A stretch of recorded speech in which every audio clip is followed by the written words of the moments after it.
Hello student, तो कैसे हैं आप सब। उम्मीद है कि आप सब बहुत ही अच्छे होंगे और अच्छे से पढ़ाई लिखाई कर रहे होंगे।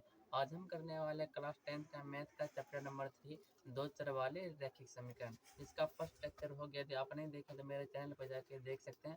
आज इसका सेकंड लेक्चर है और दूसरा सवाल इसमें हल करेंगे। तो हम सवाल की तरफ बढ़ते हैं। बोला जा रहा है कि क्रिकेट टीम के एक कोच ने 3900 रुपये में 3 बल्ले और 6 गेंद खरीदे।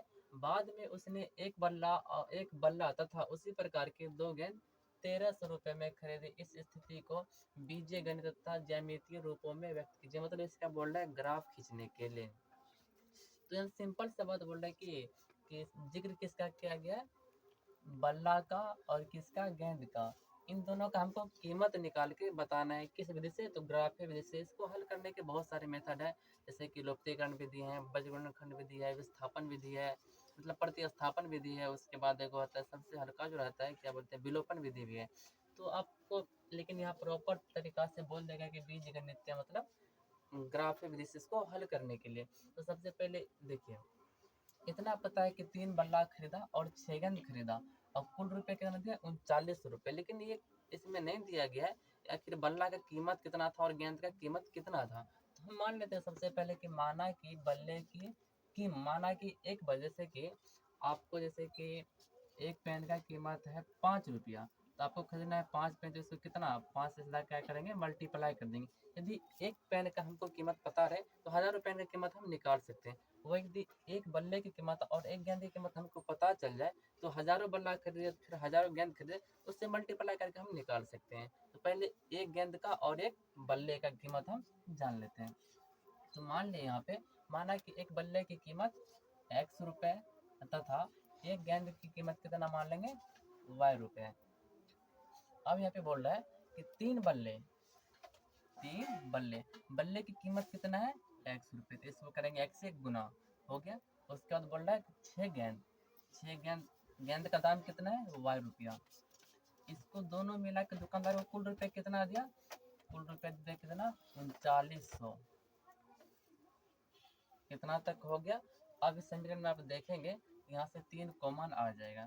3 कॉमन ले लेंगे तो यहाँ बचेगा x प्लस का 2 है, बराबर में इधर कितना हो गया, 3900।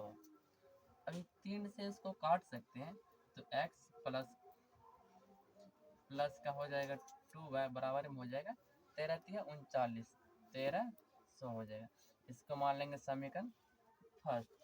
उसके बाद जब सेकंड की तरफ बढ़ेंगे उससे बोल रहा है बाद में उसने एक गेंद कितना खरीदा, नहीं, उसने एक और बल्ला, मतलब बल्ला कितना खरीदा, एक बल्ला खरीदा और 2 गेंद खरीदा। एक बल्ला खरीदा, तो एक बल्ला खरीदा, उसका दाम कितना है, x रुपया। एक को गुना करें x से कितना होगा, x। तो हम इतना ना लिख के सदा इसकी जगह पे लिख देंगे x।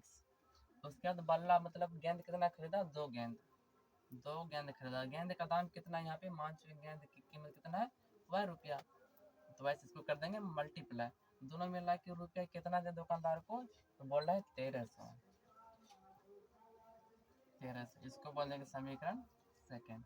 आप यदि गौर से देख रहे हैं तो समीकरण फर्स्ट और समीकरण सेकंड दोनों क्या सेम है। यदि इसका आप ग्राफ खींचेंगे, इसका ग्राफ आपको आएगा संपाती, और संपाती के अनेक हल हो सकते हैं। इससे पहले आप पढ़े होंगे कि संपाती के अनेक हल होते हैं, समांतर के कोई भी हल होते ही नहीं है। उसके बाद जब प्रतिच्छेदी का बारी आता है तो उसका सिर्फ एक हल होता है। तो ये सब भी ऑब्जेक्टिव के फॉर्म में आते रहते हैं, तो आप सभी इसको ध्यान में रखिएगा। तो इतना तक ही है, बाकी आगे का ग्राफ तो हम यहाँ नहीं खींच पाएंगे।